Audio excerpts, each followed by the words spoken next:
I have been getting a lot of questions about keywords and SEO.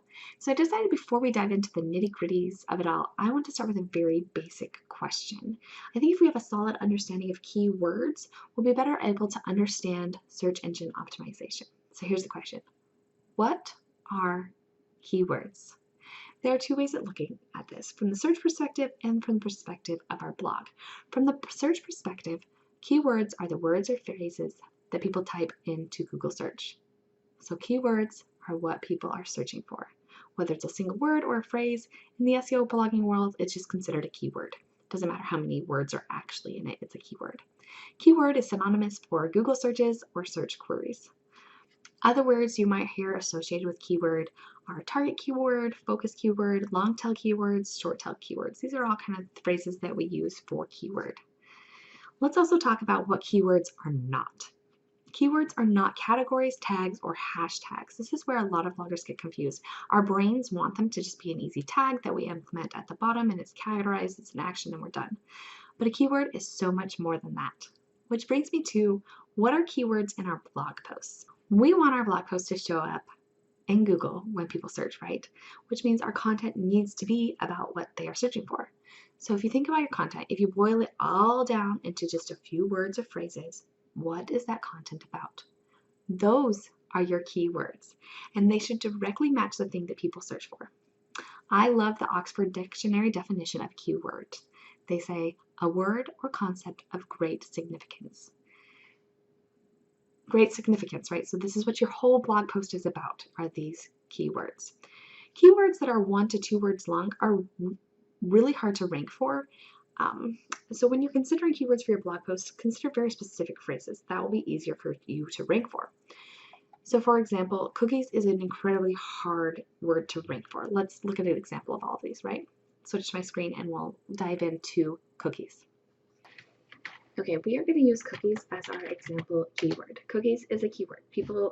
But it's a very vague keyword. You're going to see results here for places to buy cookies. You're going to find Wikipedia information for cookies. You are going to find a few recipes for cookies, but it's just kind of all over the board, right? So this is a very broad keyword.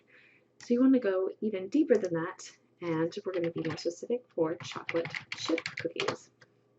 This is narrowing down our search, and it's just showing us keywords, search results for chocolate chip cookies. But this is a very competitive keyword.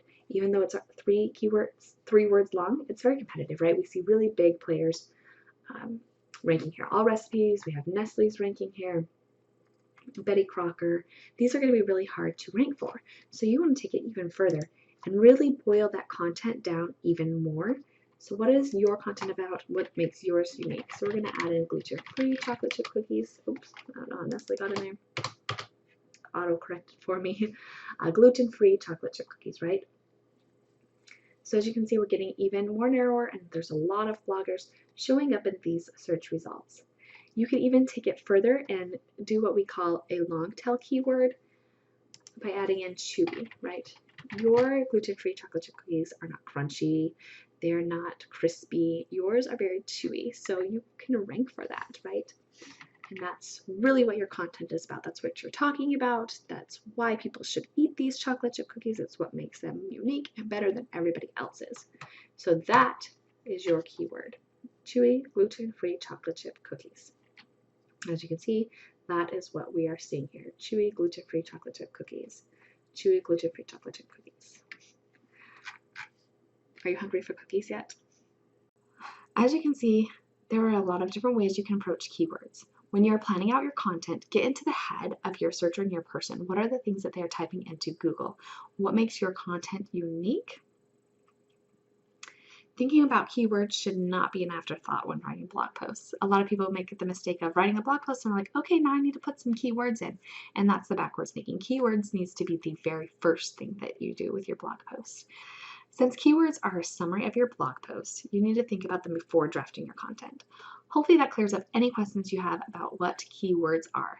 Let me know what questions you have about keywords or associated with keywords in the comments, and I will answer them in a future video. Happy blogging!